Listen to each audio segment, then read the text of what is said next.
ये हंसती है तो कितनी प्यारी लगती है ना माई।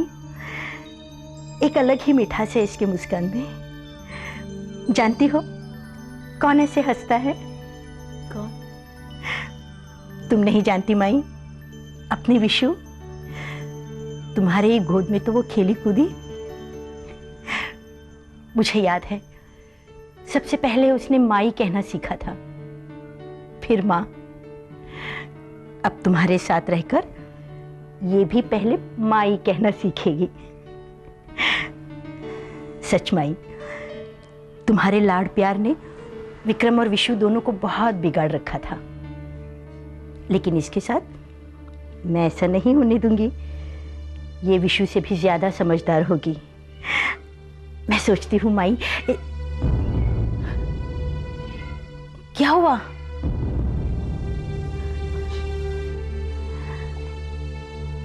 तुम रो क्यों रही हो? माई, माई, तुमको छुपा रही हो मुझसे? क्या हुआ माई? बोलो। माई, तुम्हें इस बच्चे की कसम। नहीं, ऐसी कसम मत देना। मुझे सच्चाई कहने पर मजबूर मत करो। कौन सी सच्चाई? शालू, जो मुस्कान तुम इस नन्ही सी जान में देख रही हो, वो मुस्कान अब इस दुनिया में नहीं रही। क्या? मेरी विशु?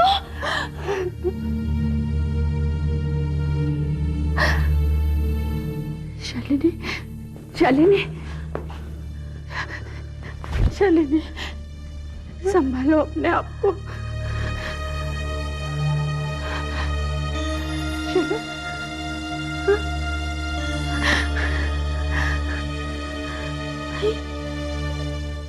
माई, मेरी विशु? हाँ? नहीं, नहीं माई।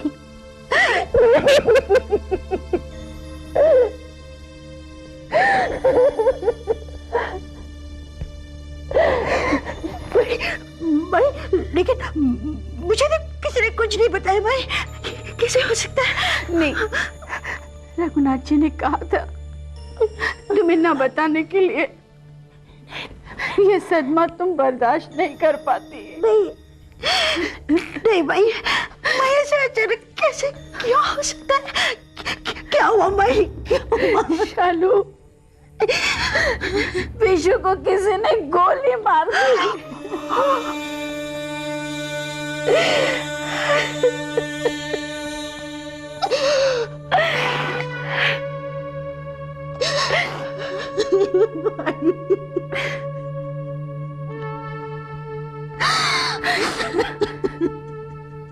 शालू भाई, वही कुदरत भी कैसे अजीब मजाक करती है। एक बेटी को छीन ली, दूसरी बेटी को दे दी।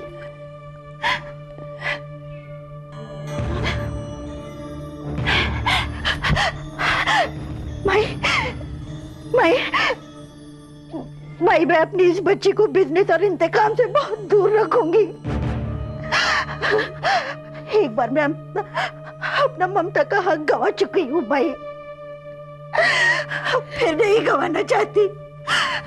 ना अपनी गलती की वजह से, ना किसी और की गलती की वजह से। मेरे बच्चे,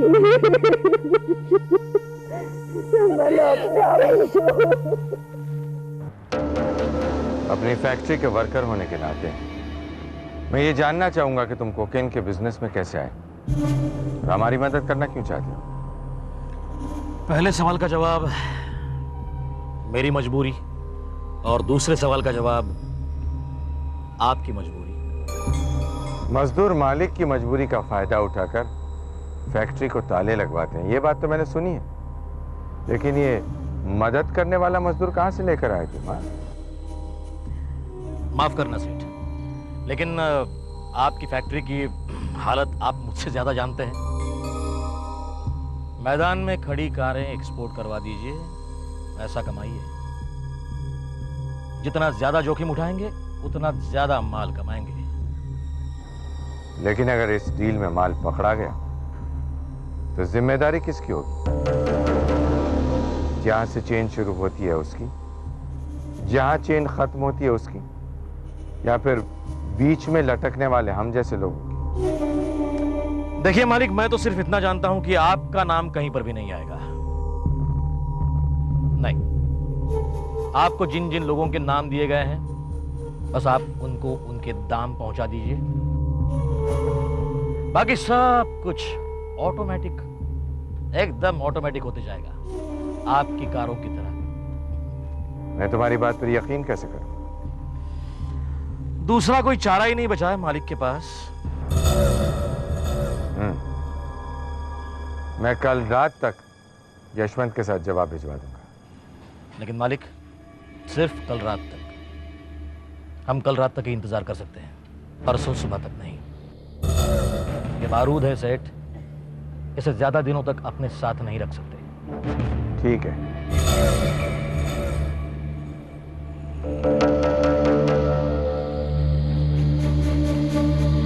ठीक तरह से देखिए इस तस्वीर को नारंग साहब। क्या यही लड़का आया था आपकी दुकान में ब्लू कॉन्टैक्ट लेंसेस खरीदने? जी कुछ याद नहीं आ रहा। मिस्टर नारंग, अपनी याददाश्त पे जोर दीजिए प्लीज, क्योंकि ये वही लड़का है जो आपकी दुकान के पास के हॉस्टल में मारा गया था। इंस्पेक्टर यादव ने आपकी दुकान में जब पूछताछ की थी तो उनसे कहा गया था कि एक लड़का जिसकी आंखों का ओरिजिनल रंग ब्लू है आपकी दुकान में आया था, ब्लू कॉन्टैक्ट लेंसेस खरीदकर चला गया था। और वही लड़का ब्लू लेंसेस खरीदने से 6 महीने पहले आप ही की दुकान से ब्लैक कलर की लेंसेस खरीदकर चला गया था। वेल साहब, हो सकता है, क्या है ना कि इतने सारे कस्टमर्स आते जाते रहते हैं, हर एक की सूरत तो ध्यान में नहीं रख सकते।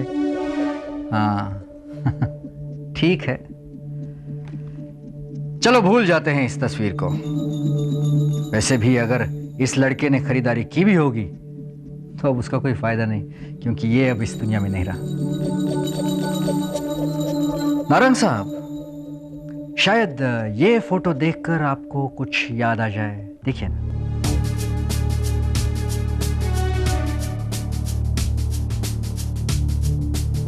सर ये नहीं सर, सॉरी सर। कमाल है, कमाल है नारंग साहब। एक लड़का जिसकी आंखें नीली हैं, ऐसी आंखें जो आमतौर पर दिखाई नहीं देती, आपकी दुकान में आता है, दो बार आकर अलग अलग रंग के लेंसेस खरीद कर चला जाता है, और आप कहते हैं कि आपको उसकी सूरत याद नहीं। सर बात यह है कि पिछले बरस मेरे आंखों का ऑपरेशन हुआ था, तो मेरी नज़र थोड़ी कमज़ोर हो गई है। और anyway, thank you very much Narang साहब। आपने यहाँ आकर हमारी जो मदद की, जो तकलीफ उठाई, उसके लिए बहुत बहुत शुक्रिया। नहीं, तकलीफ की क्या बात है सर।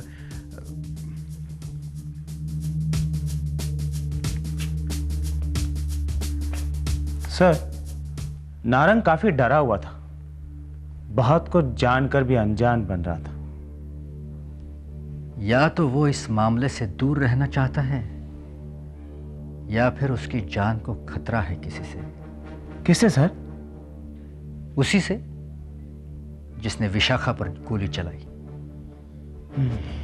What next sir?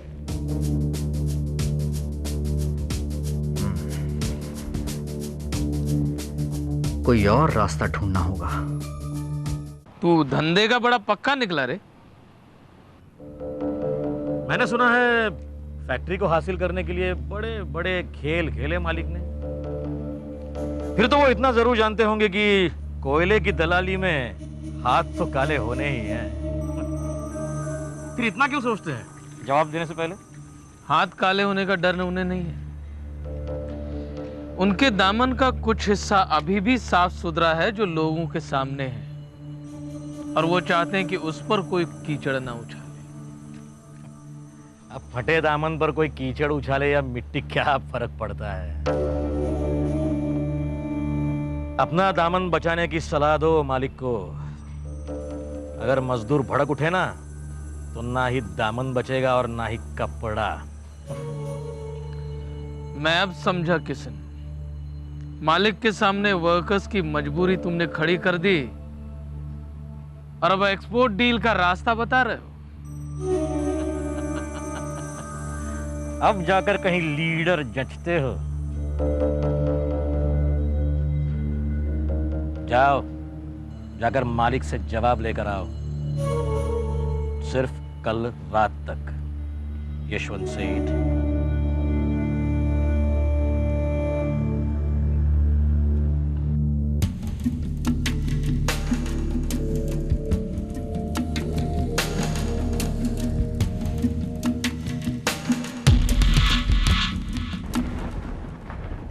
आप अपने हस्बैंड को कल सुबह बुला लीजिए, कल आपको डिस्चार्ज दिया जाएगा। बच्ची की तबीयत तो ठीक है ना? बिल्कुल, आप फिक्र करने की कोई ज़रूरत नहीं। Thank you.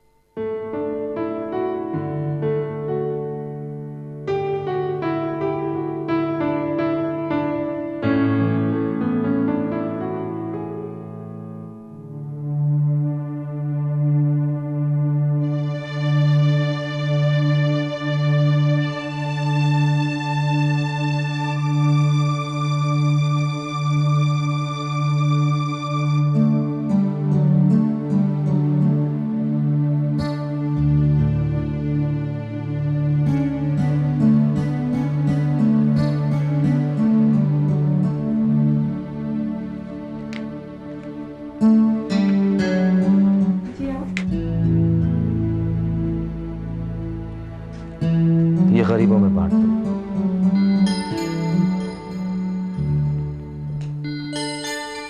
विशु ने मुझे अपने घर बुलाया था, इसीलिए मैं उसके घर गया। जब मैं वहां गया तो वो बिल्कुल अकेली थी। उसके ब्रदर और भाभी मंदिर गए हुए थे। हम बातें कर रहे थे कि अचानक वो खिड़की की तरफ देखकर चिल्लाई। जब मैंने खिड़की की तरफ देखा तो मुझे कुछ नजर नहीं आया।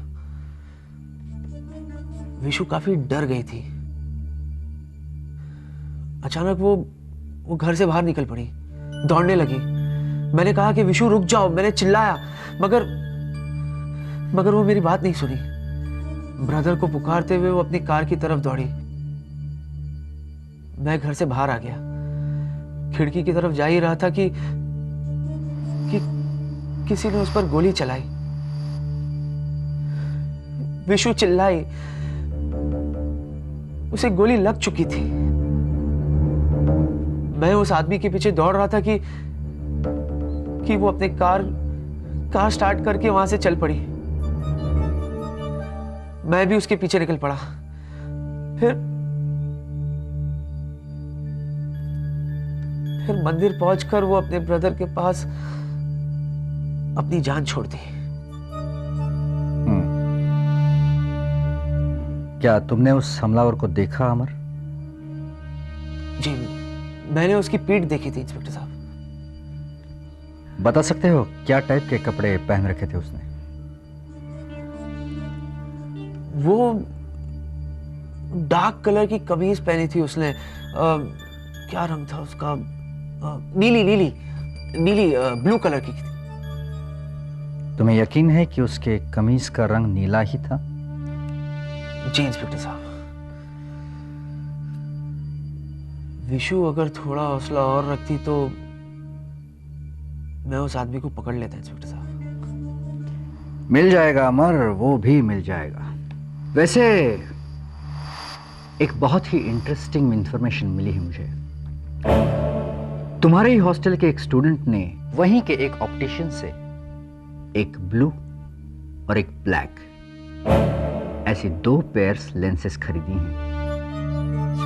उस स्टूडेंट की आंखें नीली हैं और वो ऑप्टिशियन उसकी सूरत पहचानता है। इससे क्या साबित होगा? लेकिन मेरा यह अनुमान है अमर कि वो नकाबपोश अभी मरा नहीं है और ये ऑप्टिशियन जिसकी सूरत पहचानता है वही नकाबपोश है। अरे तो फिर बुलाइए ना उस ऑप्टिशियन को, आखिर पता तो चले कि वो नीली आंखों वाला लड़का है कौन। बुला लिया था, लेकिन उसकी बातों से ऐसे लग रहा था कि वो जानता तो बहुत कुछ है, लेकिन किसी के डर से अनजान बनने की कोशिश कर रहा है। किसके? नहीं जानता। नहीं जानता। अफसोस तो इस बात का है अमर कि तुम भी उस हमलावर का चेहरा ना देख सके। इंस्पेक्टर साहब, क्या आपको शक है कि ये हमलावर भी वही नकाबपोश है? हाँ, पॉसिबिलिटी से इनकार नहीं किया जा सकता अमर। मुझे अफसोस है कि मैं आपकी कुछ मदद ना आ सका। मैं जा सकता हूं? एक आखिरी बात पूछता हूं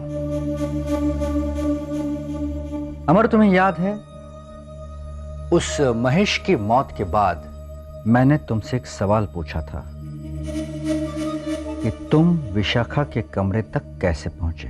याद है? बिल्कुल याद है। आपने कहा था कि सवाल जरा नाजुक सा है तो जवाब सोच समझ कर देना। दरअसल इंस्पेक्टर साहब, मैं और विशु एक दूसरे को बहुत चाहते थे, इसीलिए मैं उससे मिलने के लिए रात को हॉस्टल जाया करता था। एक दिन ऐसे ही उसे मिलने के लिए रात को हॉस्टल गया था कि अपने सामने मैंने उस नकाबपोश को देखा। मैं इस बात को इत्तेफाक नहीं मानता। पुरानी बातों को आप और हम भुला सकते हैं रघुनाथ जी, मगर विक्रम से इस बात की उम्मीद मत रखिएगा। बिल्कुल ठीक कह रहे हैं आप। विक्रम आपके और उसके बीच ना तो कोई कारोबार चाहता है ना लेन देन। उसे आपकी फैक्ट्री की हालत पता है। उसने सोचा यही मौका है, आपको पैसे भी मिल जाएंगे और वो भी अपना उधार चुका देगा। जब से आपने विक्रम की वकालत शुरू की है ना कृष्णकांत जी, बहुत बचकानी बातें करने लगे हैं आप। चलिए विक्रम की बातें तो छोड़िए, अभी वो जोश में है, खून गर्म है उसका। लेकिन आप, क्या आप भी ये मान चुके हैं कि रघुनाथ इतनी आसानी से झुकेगा? मेरे मानने न मानने से क्या होगा रघुनाथ जी? सच्चाई किसी से छिपी नहीं है, सारा शहर जानता है। रघुनाथ जी के पास पैसा नहीं है, फैक्ट्री में काम नहीं है, वर्कर्स स्ट्राइक पर जाना चाहते हैं। आग लगा दूंगा कृष्णकांत जी, फैक्ट्री को आग लगा दूंगा, लेकिन उसे बेचूंगा नहीं। विक्रम के बाप को पता नहीं चल सका कि कैसे जैक से गाड़ी उनकी छाती पर उतरी और कैसे फैक्ट्री की चाबियां हमारी जेब में आ गिरी। विक्रम तो अभी बच्चा है। उस वक्त के हालात कुछ और थे रघुनाथ जी। तब विक्रम शेर का बच्चा था, अब शेर बन चुका है। वो ना ही तो अपने जख्म भूला है और ना ही अपना दर्द। ताज्जुब की बात है कृष्णकांत जी, जब इतना सब कुछ याद है फिर भी उसने आपको भेजा है सौदा करने के लिए। जाकर कहिए अपने नए मालिक से कि ये सन्नाटा जो उसे नजर आ रहा है वो तूफान से पहले का सन्नाटा है। रघुनाथ जी, अभी भी थोड़ी सी हमदर्दी बाकी है इस दिल में तुम्हारे लिए। एक बात कहूं, ऊपर वाला जब देता है तो छप्पर फाड़ के देता है, और जब लेता है तो पैरों के नीचे की जमीन भी निकाल लेता है। संभालना।